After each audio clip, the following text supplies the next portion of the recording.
নির্বাচনে আওয়ামী লীগের অংশগ্রহণে আপত্তি নেই প্রধান উপদেষ্টার।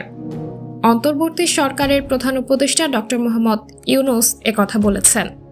আওয়ামী লীগের আগামী নির্বাচনে অংশগ্রহণ নিয়ে কোনো আপত্তি নেই অন্তর্বর্তী সরকারের প্রধান উপদেষ্টা ডক্টর মোহাম্মদ ইউনূসের। এমন শিরোনামে ডক্টর ইউনূসের একটি সাক্ষাৎকার প্রকাশ করেছে ভারতের গণমাধ্যম দ্য হিন্দু। সোমবার দ্য হিন্দুর অনলাইন সংস্করণে প্রতিবেদনটি প্রকাশিত হয়। আওয়ামী লীগ নির্বাচনে অংশ নিতে পারবে কিনা এমন প্রশ্নের জবাবে ডক্টর মোহাম্মদ ইউনূস বলেন, আমরা রাজনৈতিক দল সম্পর্কে সিদ্ধান্ত নিতে চাইনি এবং বিএনপি বলেছে সব রাজনৈতিক দলকে নির্বাচনে প্রতিদ্বন্দ্বিতা করতে হবে, তাই তারা ইতোমধ্যেই তাদের রায় দিয়েছে এবং আমরা দেশের একটি বড় দলের মতামতকে অস্বীকার করতে পারি না।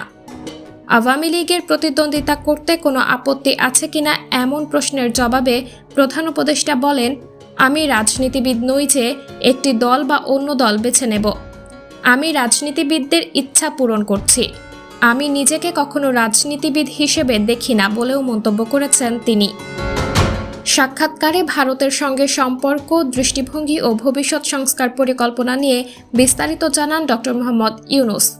সেখানে তিনি জানান, ক্ষমতাচ্যুত সাবেক প্রধানমন্ত্রী শেখ হাসিনাকে ভারত থেকে ফিরিয়ে আনার চেষ্টা করবে বাংলাদেশ। বাংলাদেশের সনাতন ধর্মাবলম্বী ও অন্যান্য সংখ্যালঘু সম্প্রদায়ের নিরাপত্তা লঙ্ঘন সংক্রান্ত সকল প্রতিবেদনকে প্রধান উপদেষ্টা প্রোপাগান্ডা বলে মন্তব্য করেছেন।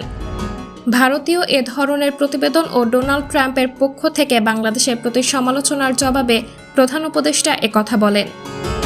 সাবরিনা জলিল, সবার কথা।